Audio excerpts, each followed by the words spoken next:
Hi there, welcome to my views on news. A war of words erupting between Eritrea and Ethiopia. 10 days ago, Eritrean president in an interview severely criticized Ethiopian government's actions, and then last night, Fana Broadcasting Corporation (FBC) released a report, 8 minute long report, very critical of Eritrean President Isaias Afwerki.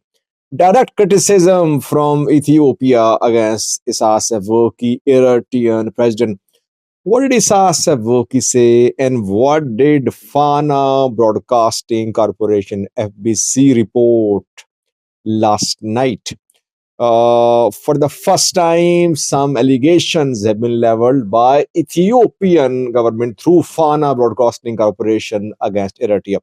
Temperature seriously rising now between the two countries. Let's start first. 10 days ago, almost 10 days ago, Eritrean President Afwerki gave an interview on Eri TV, state-owned Eritrean television channel.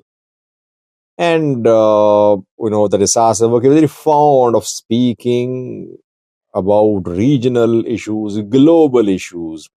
He always talks about new world order. He always criticizes Western countries, US. He talks about regional developments a lot. He focuses less on his performance in the country. Same happened 10 days ago too. Same thing happened, that he focused a lot on regional and global issues. And the man criticized Ethiopian government, if you remember. I did a video on that, if you remember. Isaias Afwerki, in his interview 10 days ago, said that there are two main problems in Ethiopia: ethnic federalism, constitution, introduced by TPLF's EPRDF, and secondly, foreign influence. That these two factors are responsible for conflicts, for violence, and for all the problems in Ethiopia. Fana Broadcasting Corporation, in its report last night, responded to Eritrean president's criticism. FBC said that a country which has no constitution or which froze the constitution has no right to raise questions about the constitution of another country. Does Eritrea have any known constitution? No one knows. Well, criticism reply, I would say, from Fana, firstly. Secondly, Isaias Afwerki said in his interview 10 days ago that military operation against Fano in Amhara was not needed. It was launched at the demand of foreign parties, foreign players.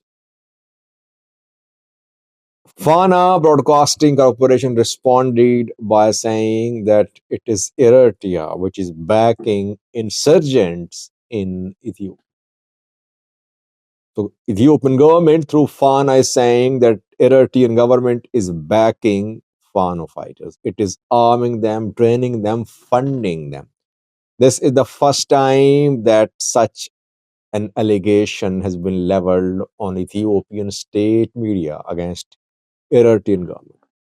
So now Ethiopia formally accuses Eritrea of backing armed groups in Ethiopia. And the main armed group operating these days is Fano, Ola as well. Thirdly, personal criticism also by Fana against Isaias Afwerki. Isaias Afwerki is a leader who got old on his chair. Almost quote unquote, I am sharing with you the report of Fana Broadcasting. The reporter said, Isaias Afwerki is a leader who got old on his chair. He has no morals to open mouth on Ethiopia. He audits his citizens' marriage expenses too. And he is destabilizing Ethiopia. Gerd. That Isaias Afwerki in his interview criticized Gerd. He said Ethiopia did not need to build Gerd. Malice told him that Ethiopia would build Gerd to embarrass Egypt, to put pressure upon Egypt. This is what Isaias Afwerki said. Though, if you remember, I criticized Isaias Afwerki. I said Gerd is the manifestation of Ethiopian unity. It is a manifestation of what Ethiopians can do. And obviously, hydropower is the cheapest form of power being produced. Fana said in its report last night that Isaias Afwerki is jealous of the achievement of Ethiopia in the form of building of GERD, Grand Ethiopian Renaissance Dam. The Fana report further claimed that Isaias Afwerki is jealous of the rapid economic growth which is happening in Ethiopia, though it's nowhere to be seen, by the way. By economic growth, the Prime Minister of Ethiopia means building of skyscrapers, building of infrastructure projects. But we know what economy is going through. Birr has lost its value considerably. But Fana claims that Ethiopia is seeing rapid economic growth. Isaias Afwerki is jealous. Isaias Afwerki promised that he would build Eritrea like Singapore.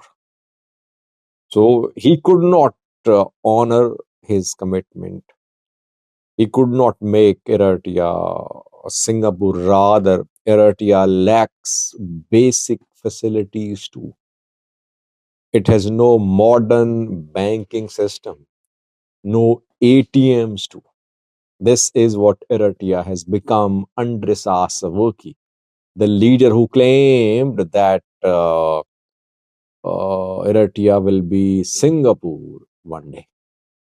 You see the level of criticism, the level of direct criticism against each other. Interestingly, the Fana Broadcasting Corporation did not make a mention of imprisonments and human rights situation in Eritrea.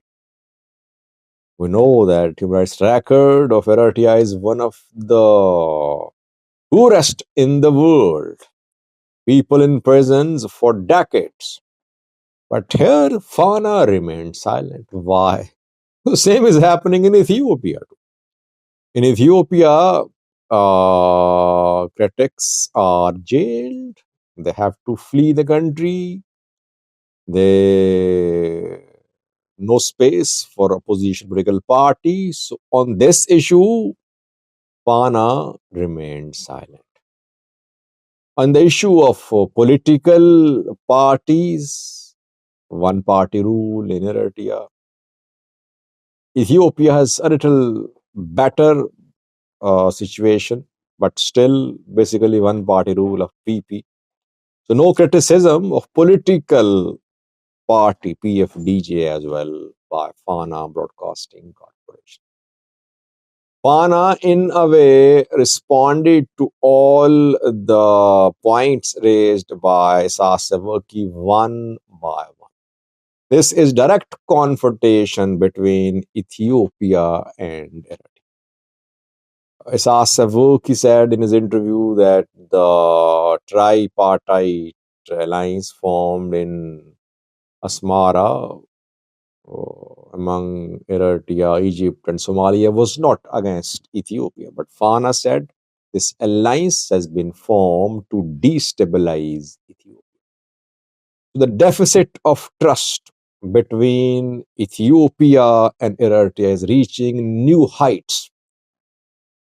Abiy could have responded directly to Isaias Afwerki's accusations, but he launched his state media against Isaias Afwerki.